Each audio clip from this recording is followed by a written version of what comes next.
What's up, guys? Blaine and Duncan here from Halloween Lives, the podcast of Michael Myers, joined, as always, by my brother, Austin. What's going on, dude? Welcome back. We officially missed our first weekly episode ever, after 55 shows? 50. We were coming up on number 56, I think. This is episode 56, I guess. But, dude, you're sick. I'm getting over being sick. Everybody's sick. I think our live 55 episode with the hot wings actually ate a hole in our immunity system, or in our immunity. Oh, there, you still got it. Yeah, in our immune systems is what I'm trying to say. Yeah, dude, how you feeling? First off, we had some technical difficulties. We had some biological difficulties. Ultimately we're back. I'm sad we missed our first week. It was gonna happen at some point. I'm still calling us the weekly podcast of Michael Myers. Absolutely, because we get a vacation day. Yeah, we get a vacation every once in a while. Last week was our vacation. In all truth, the truth of the matter is that we actually were set to record last week, and it came down to the final moments, basically. And Austin, you had to miss last week. So I was going to be recording an episode actually with Marie. She was going to come on and do another episode with us and do the whole co-host thing with you being out. And I was having the worst computer problems I've ever had. Like, my computer literally said, "Not today, motherfucker. It ain't happening. Not today." And so, long story short, we couldn't do it. Plus I was sick, and now you're sick, but we're happy to be here. It's not all bad news. Halloween Lives is back, baby. We're back, and this is episode 56. Yeah, dude. Last week, or 2 weeks ago now, I guess, with the live 55 show, that was a lot of fun. It was probably the most fun I've had on the show, while also having the least fun I've had on the show. Like, it was so much fun doing it. But after we hung up, Blaine, I think you left my place, probably 15, 20 minutes after. And then I just sat, and I don't think people realize, well, maybe they did, how much milk we consumed. I was sitting there with just a rock for a stomach, and I couldn't lay down because I knew it would just be a mess if I did. So I had to wait to get that all down. And then, man, I know you didn't experience this. Blaine and I were in constant communication after this. Yeah. They always say when it's spicy going in, it's spicy coming out. And, for 50% of the Duncan brothers, that was not the case. But unfortunately, I was not the exception to the rule. I was fighting out here for about 3 days, honestly. Really? It was that long? Yeah. Yeah. Oof, it wasn't until probably 3 days later that I had a BM, as the doctors say, that felt like home to me. I was pretty banged up from the whole situation. And I'm sure that didn't help being sick, but we're back. Right. It was so much fun, though. I gotta shout out Marie one more time, because she absolutely crushed that live show. She made it what it was. We were just along for the ride. It was such a good show. It was a good show. Yeah, thank you to Marie for doing that. It was obviously a lot of fun to have her in, and she was a good sport. She even did that final bomb with us, and she partaked it. She partaked in the misery. Yeah. And so it was a good episode. I don't want to say I would never do it again, because I think I would, if the fans of the show called for it down the road, I might do it again. I thought that was kind of fun, and just rewatching the episode, and there was shit that was being said that, quite honestly, in the moment, I never even heard, or I don't remember even saying. Like, it was a lot like being drunk. And I think Marie mentioned that, or being high, right? I mean, there were things that were said and things that were done that it's like, don't remember that. I'm glad I can go back and rewatch this as opposed to being out at a bar when you're 21 years old and you can't go back and rewatch things. I'm glad I could go back and rewatch this and experience it over and over again, get some good laughs. I think all the way across the board, most people thought that the ranch, when I squeezed the ranch into Austin's mouth that second time, that was probably the funniest moment. I agree. It was just, and that was totally unplanned. That was just like, I was trying to hit your mouth and it didn't, so it was a good time. Glad we did it. And, we'll do another live episode down the road and whatever that looks like, who knows at this point in time. But I was thinking the other day, we're getting closer and closer to draft day. We've got our 2024 Halloween draft that's going to be coming up. That's going to be a lot of fun, and we're going to be changing it up this year. We have some ideas for some things that we're going to do. They're going to be different, but we're going to do another draft. If you guys enjoyed that episode that we did last April, we'll be doing another one. Obviously, we're referencing the NFL draft. We're both big NFL fans. We just had the Super Bowl this past weekend. We're going to do another NFL draft. So we have more exciting things that are going to be coming down the line for your boys at Halloween Lives. However, tonight we're going to be talking about something that we have briefly touched on in a previous episode, but we're going to be doing a little bit of a deeper dive with this topic. And it's one that I'm really excited to hear and talk to you about personally, because it's something that, we've mentioned to it, we've talked to each other about it briefly, but we haven't gone in depth on it. And we're going to be talking about tonight the fan theory that Annie Brackett was in fact Michael Myers' true target, and it wasn't Laurie Strode. First off, before we get into it, let's just rewind for a moment. Okay, take me back to the moment you first heard that theory, that Annie Brackett was the intended target, not Laurie Strode. What crossed your mind when you first heard that? I think for me, I was more so confused as to why anybody would think it. To me it felt like kind of one of those edgy theories that somebody writes, and more so as like a shock piece or whatever. But as far as I could tell, it originates off of like an older Reddit post. Maybe it's been something that's been kind of talked about throughout the community since 1978. But it's one of those things where it's worth diving into, especially in the vacuum of just that 1978 movie. We have, 12 movies or 11 movies where some form of Strode or some relative of Laurie is the person Michael is going after. And some of it is family related, some of it is not. But if you look at just 1978, and I jokingly said, Halloween 1978 alone is my favorite timeline. You would have ended it there, you freaking nut job. Yeah, keep going. I think if you look at it just through that lens, it's something that is worth diving into. You clearly have this guy who we don't get a motivation in that film at all.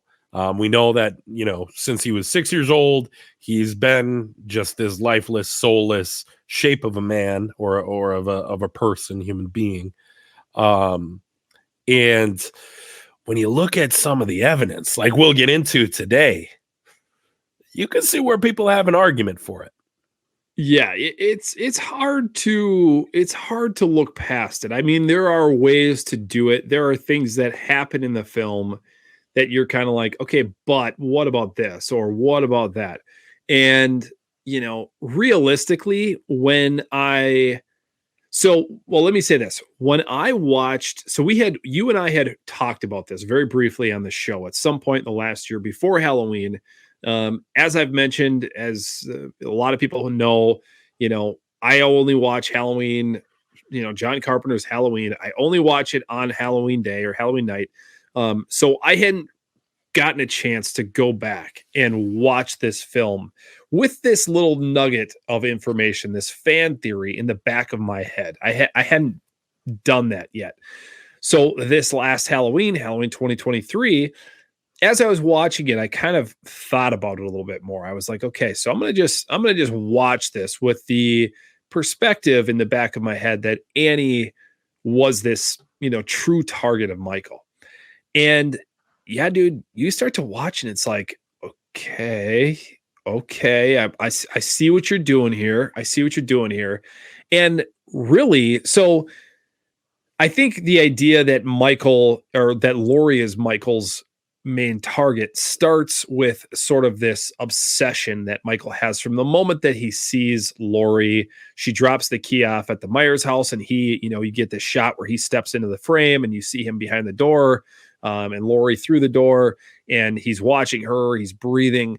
And then you get like the scene where he's looking out or she's looking out her bedroom window and he's standing out there watching her. You get the scene at the school where he's watching her. Really, besides that scene at the Myers house, those other two scenes could be like, okay, or he's watching behind the bushes. Okay, so he's watching the girls. He's not just watching he's not just watching Laurie, right? We assume based on what we have already been told in the film and what we've seen in the film, that he's just watching Laurie as they're walking down the sidewalk, and then he dips behind the bush. But Laurie is not the only one in that moment. We also perceive or believe that Michael is watching Laurie in the classroom from across the street, because once again, this is what we've been led to believe, that this stuff has, that all signs are pointing to Laurie being the main character here. But let's be honest, he's staring at a school, right? I mean, he could have been looking, you can't see his eyes. He's got the devil's eyes, the blackest eyes, or the blackest eyes, the devil's eyes. We can't see where he's looking, but we believe that he's staring at Laurie because that's kind of what the film is telling us. But rewind, I guess, as the girls are leaving school, they're walking, it's Linda and Laurie, they're walking. Annie joins in, she comes running along, and you get this scene where Michael, drives past in the station wagon. He drives past very quickly, which really doesn't look that quickly when you're watching the movie. Like the way the whole thing works out, it's like it just happens very fast and very slow at the same time. But he drives past them. And Annie yells, "Hey, jerk, speed kills." And Michael hits the skids and he comes to a full stop. And the girls stop and they just watch at what's taking place. They don't know, is this dude going to back up? What's he going to do at this point? Right. We just don't know. And they do a really good job. John Carpenter did a really good job of building up the suspense of that moment, because you're not sure what exactly is going to happen. Pretty soon, Michael just drives away. And you get where Laurie says to Annie something along the lines of, "You're going to get us in big trouble someday. Or you're going to get us in trouble someday." And that, I think, was like this little teeny tiny, once again, a nugget of information that like gets planted in your head of, okay, Annie is going to get you guys in trouble. And here she's getting you guys in trouble by yelling this whole thing, right? So then we move further into the film, and you get the scene where Michael has already broken into the hardware store, Nichols hardware store. Annie and Laurie come pulling up. They talk to Sheriff Brackett for a minute. They're smoking weed. They're trying to hide it, doing that whole thing.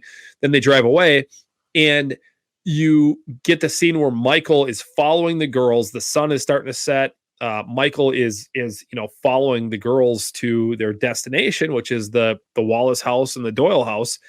And we see the car stop. We see Annie's car come to a stop.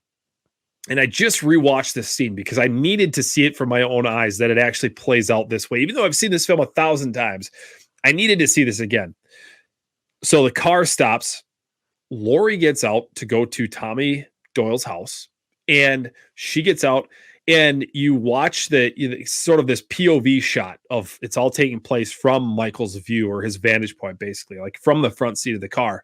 And he watches Laurie walk up to Tommy's house, And then the camera pans back, or he pans back, the point of view shot pans back to Annie's car as Annie's car starts pulling away. And the focus is 1000% on Annie at that point. Annie's car drives up, it pulls into the driveway of the Wallace residence. And the shot there, and you can go back and watch it, it's on YouTube. The shot there is Michael is locked onto Annie as he drives by. I mean, he is focused on her. He has forgotten about Laurie. He is 100% focused on her, and he pulls his car off to the side where he parks it basically across the street from the Wallace house. And what does he do? He immediately gets out of that car, walks across the street, and walks up to that tree where he sees Annie get out of her car in the driveway and walk and go into the Wallace house. So right from the get-go, he's like, piss on Laurie. I'm not after Laurie, right? I am going after this chick. And from there, we really truly have what the better part of the next 25 to 30 minutes of the film is focused on Annie. You get all the conversation about Paul and Annie calling Laurie to say, hey, will you take Lindsay for a little while so Paul and I can go fool around? And then you have the whole scene where she, spills butter on her clothes or whatever it is. And she has to go out into the laundry shed thing, whatever the hell it is in the backyard. You get all of this going on before Annie's eventually killed, but there is legitimately like a 20% portion of the film, if not more, that's just dedicated to Annie and like the buildup of her death scene. What do you think? Like this, what do you think? I think I can hear the comments already. Like, yeah, but Laurie is the person that Michael, continues to go after rather than just getting it done. Here's what I'll say. I think, there was a little bit of both going on here. I think he was stalking Laurie very clearly, but the hey jerk speed kills is when everything changes. That is clearly Annie is much more the provoker of Michael in this film than Laurie is. I don't know. Like you said, it spends over 20% of the movie just watching Annie doing her babysitter thing. And as you were saying that, I was like, what is Laurie doing this whole time as that plot is progressing? She's literally just watching TV with the kids she's babysitting. Yeah. Annie has so much more to do in this film than Laurie really does. And that was something we talked about in Hot Takes, or I remember saying, like, I'm not a huge fan of Laurie in 1978. She doesn't have much to do. I think Annie is much more of like okay, you can see she's provoking him, but she doesn't know what the hell she's getting herself into.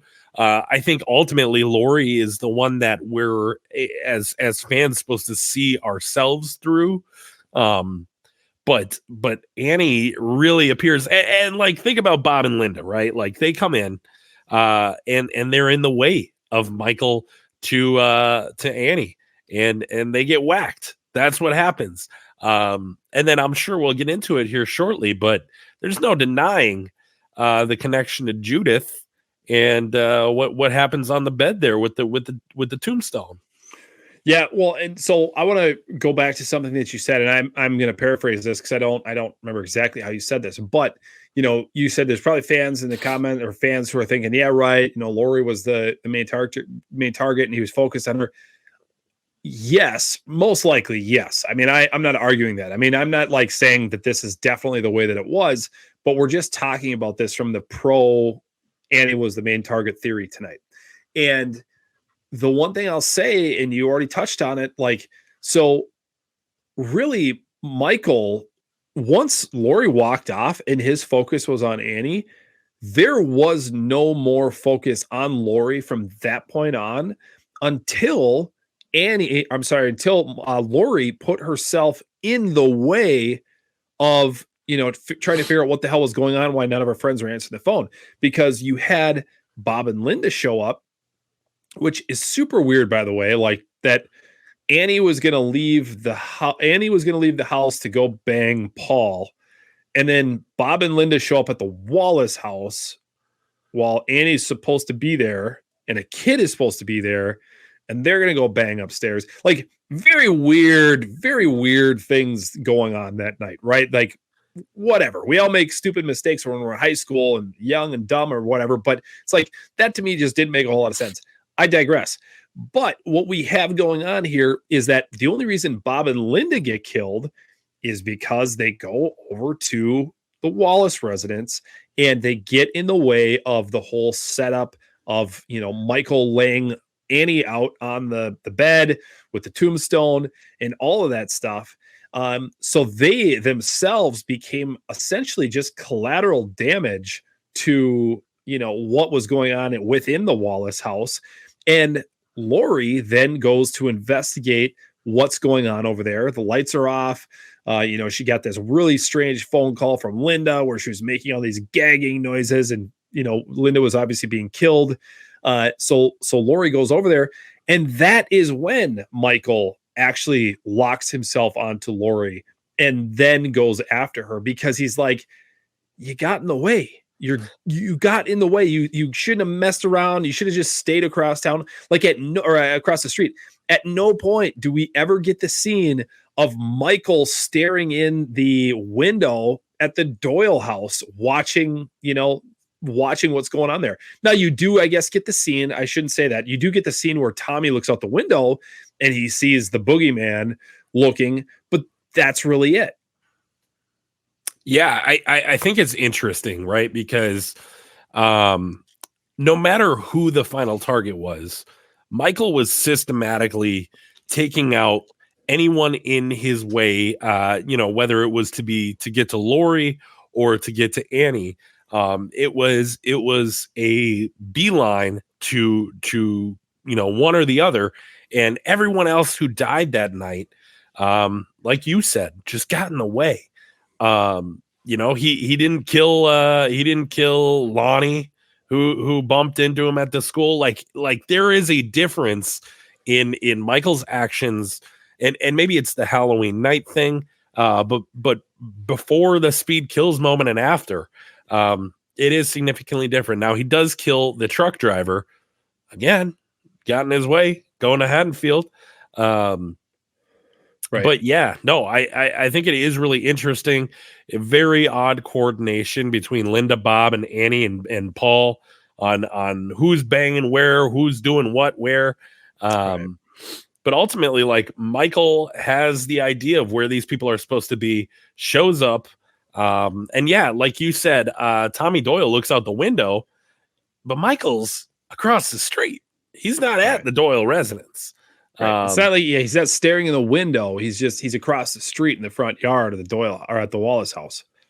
Right. Exactly. I don't know. The thing with this theory that always gets me is just like, Annie is the more exciting character, the more interesting character in this film. And I've talked about it recently. I know you have too. Like, that's a little bit more, you could see yourself, through her lens a little bit more, even though I think, like I said, Laurie is who we're supposed to see it through. Right. It makes it interesting, man. Well, so here's another thing, another layer to add on to it. And again, looking at this, like you said, just simply through this lens, that this really is some sort of deep down secret that Annie really was the target, not Laurie. Which of course we all know is not factual. I believe even like Deborah Hill even came out and said, like, the whole idea was that Laurie reminded Michael of his sister Judith. But I think the same could be said potentially for Annie, especially given the tombstone that he puts up on the bed. But we do get a little bit of another little sort of nugget in the 2018 franchise, or the 2018 David Gordon Green trilogy. And that is that once again, Michael does not give a shit about Laurie until she interjects and puts herself in his way. He wasn't going after Laurie that night. He had no idea. Laurie could have moved to Northern California to become the headmistress of a posh school, right? He had no idea where the hell Laurie was at.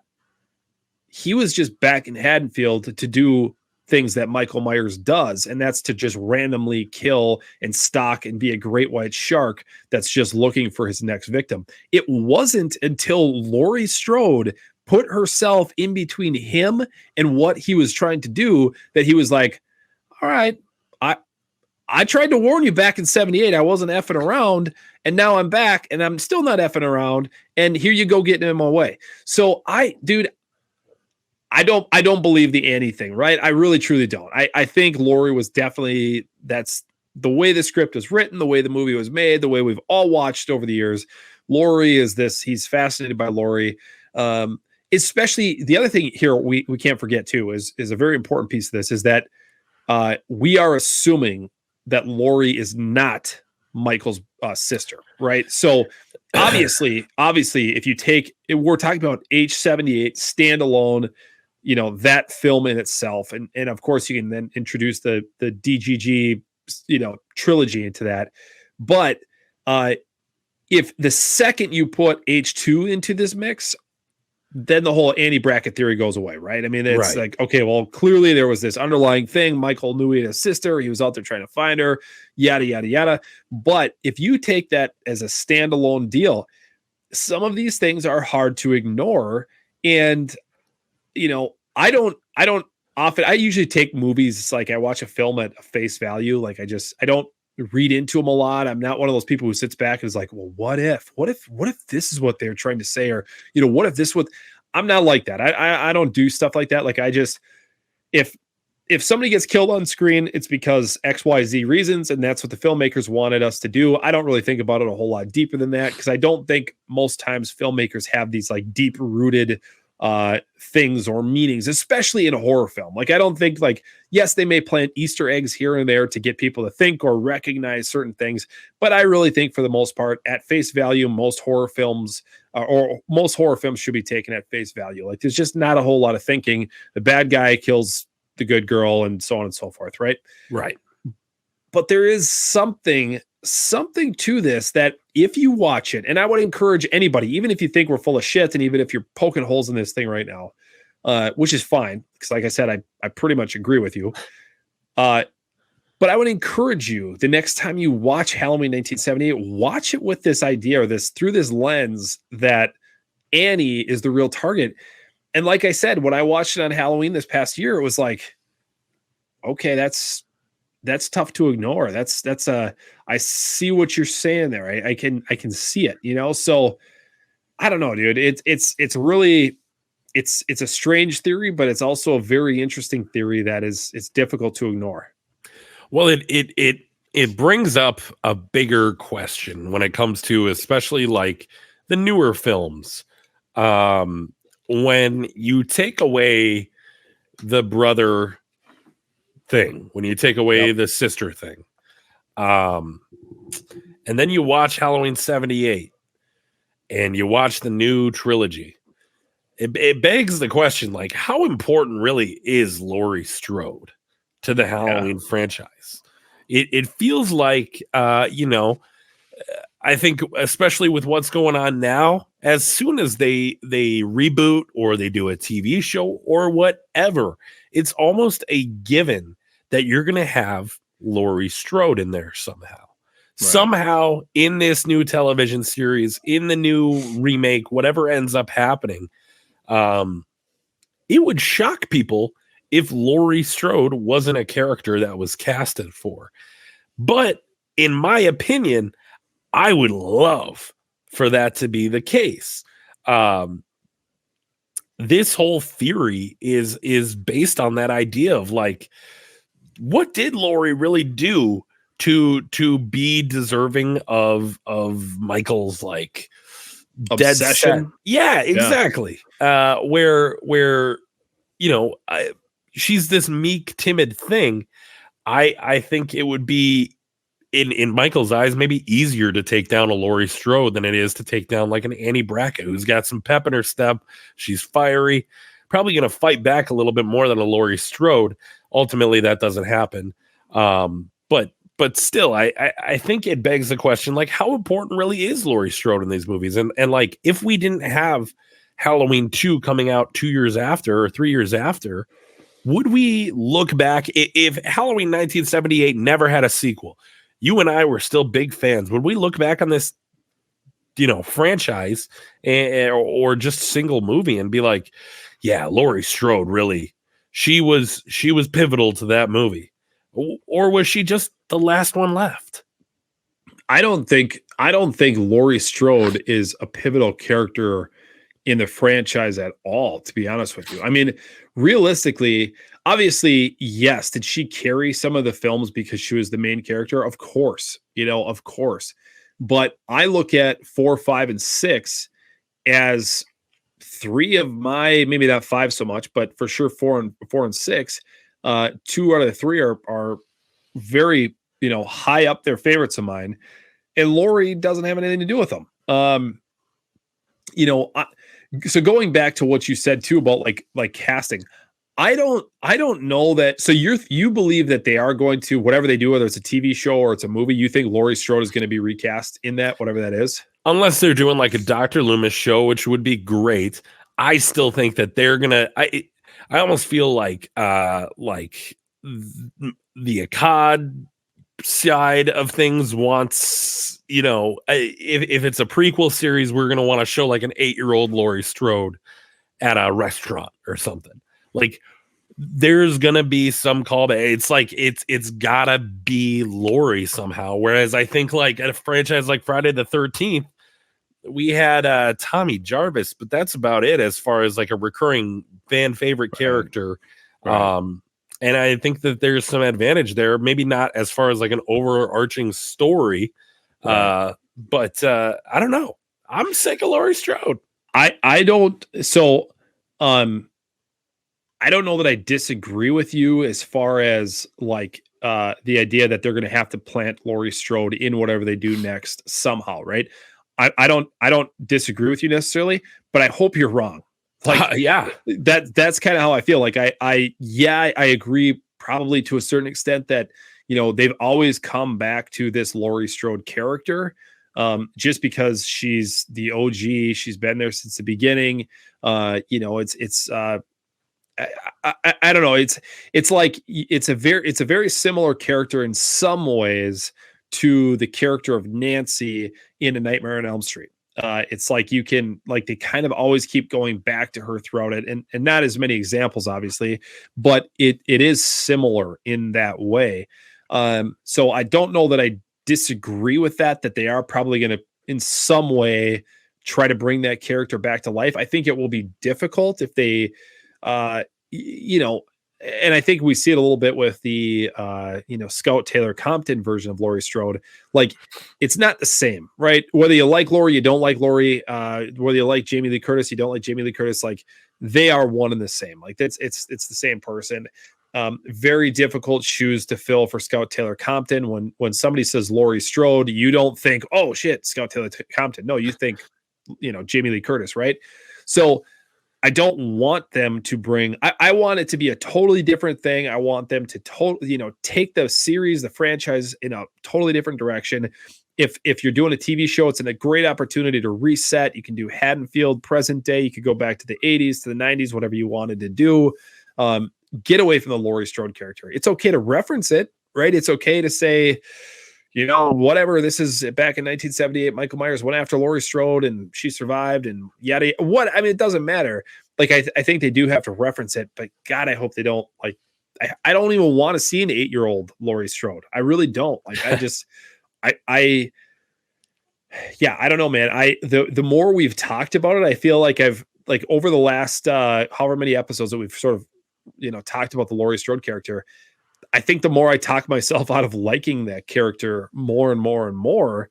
And that's why, to me, like going back to this whole Annie Brackett thing, that's why it's so intriguing and appealing to me, is because I love the character of Annie Brackett way more than I do Laurie Strode, at least in 1978, right? In that film, because there's a livelihood to her. She's spunky. There's some, like you said, there's a pep in her step. There's she's got some vigor, and Laurie Strode is like as vanilla can get. And I know that was the character that they wanted Jamie to play, as just this very kind of almost wet blanket-ish kind of girl, right? The goody two shoe, the virgin, the girl she's going to stay up on Saturday night doing homework and, reading a book rather than going out with her friends and doing whatever, which is really weird that they have her smoke pot. And I realize that, it's not like that's the biggest world's, worst thing ever, but it was kind of odd. I would have almost rather have seen that scene where like Annie is smoking the pot and she like offers it to Laurie and Laurie's like, no, I'm good. I'm good, or something along those lines. But it was just weird to see Laurie smoke weed in that scene, I guess. I don't know. Yeah, I don't know if we've ever talked about that, but yeah, it did always kind of blow my mind that, that was like her one thing. Like she's a total good two shoes, but she's smoking pot in the 70s when that was basically like doing black magic in a church. That is what it is. I think, the more we've talked about it tonight, and this episode has really shifted from like the Annie thing to the Laurie thing. But the more we get into it, I think, fans maybe up until recently, because I think they did give Laurie a little bit more something to do in this newest trilogy. I think fans might just like Jamie Lee Curtis more than Laurie Strode as a character. It's not, I don't get that even in her final fight scene, I don't get like a badass, like triumphant vibe from her. I mean, she ends up getting saved by Loomis in the end, where it's like a little bit different than Nancy or what's Sydney and Scream. Like these are final girls that actually, send the final blow to the killer. Right. It's I think you have to factor in the pop status that was Jamie Lee Curtis in the early 80s, all the way through till now. I mean, she just won her first Oscar. She's absolutely an A plus list celebrity. I don't know. Yeah, I think there is part of that, and we might put nostalgia glasses on or some nostalgia goggles on when talking about the character of Laurie Strode. As much as I give him shit throughout these episodes we've done, props to Rob Zombie for giving Laurie a story post the original Halloween that isn't just, I am traumatized by Halloween, even though that is what the first half of that movie is about. It's more, her figuring out she's Michael's brother or sister, and then, falling under that same madness. At least that's something for Laurie to do. It wasn't for me, but yeah. Well, and I will say too, like talking about Rob Zombie's film, speaking specifically to Rob Zombie's Halloween, he makes it very clear in that film, obviously because of the brother-sister tie, that, Michael is clearly after Laurie. Yes, you get the hey jerk speed kills thing that that Annie does, Danielle Harris, that she does in that film, but there is no question that in the Rob Zombie film, Laurie is 100% his main target.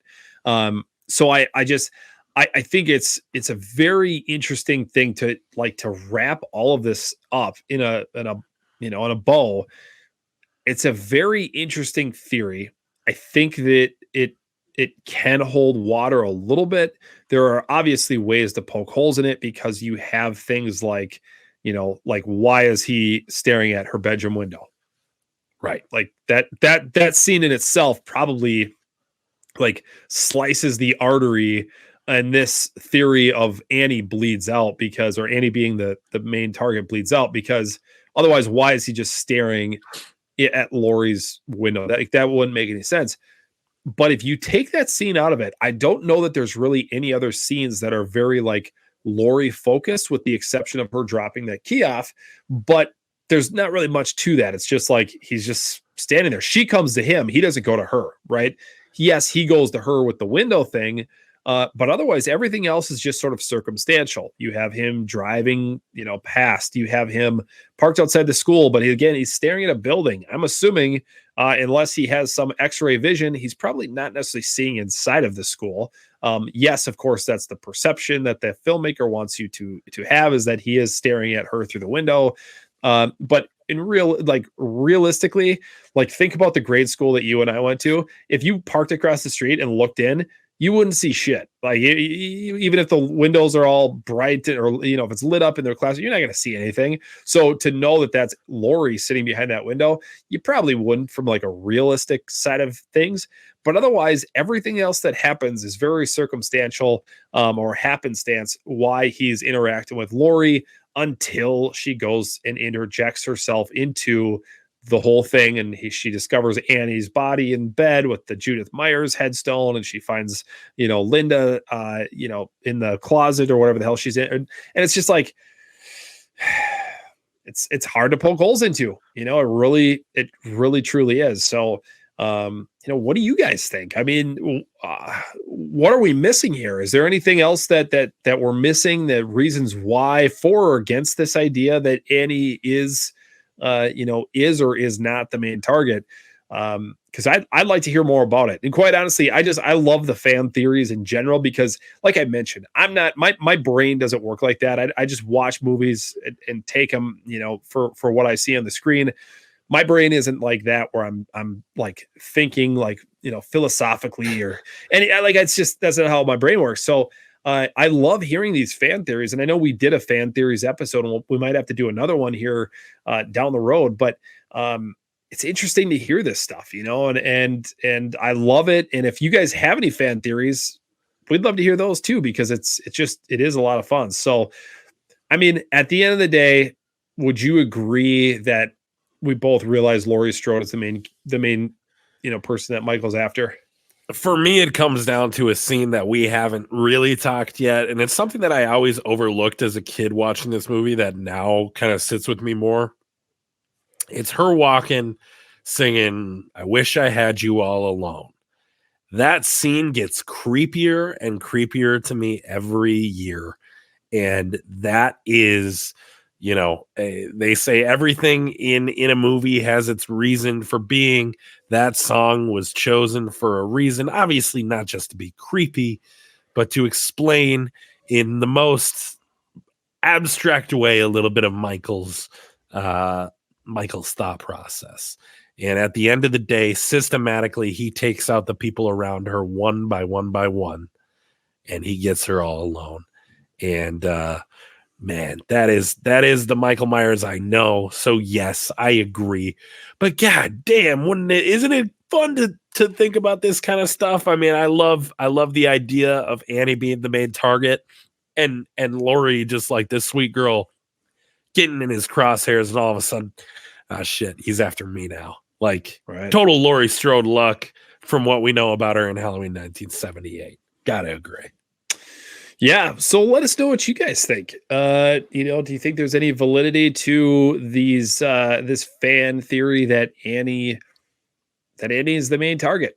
I think we have kind of expressed how we feel about it, but let us know what you guys think in the comments below. We'd definitely love to hear from you. And as always, if you guys haven't subscribed to our channel, please make sure you do that. We've grown a lot. Like in the last few weeks, we've gotten a lot more subscribers. Not sure if the live show had anything to do with that or not, but welcome to those new subscribers. Thank you guys for following this thing along. Like we said, last week was the first episode that we had missed in 56 weeks, and we knew it was going to happen. And at some point, it's just sort of Jesus take the wheel. And last week was one of those weeks where my computer took a dump. Austin, you weren't able to record. It just didn't work out. But we're back, and we're going to keep this thing going. We'll be back next week with episode 57. That's where we're at, right? 57. Yeah, 57 next week. 57 weeks, baby. That is crazy. So, yeah, guys, that's going to do it for this episode of Halloween Lives, the podcast of Michael Myers. I'm Blaine Duncan, and that is my brother, Austin. And thank you guys for joining us for this episode, and we'll see you next week. It's good to be back.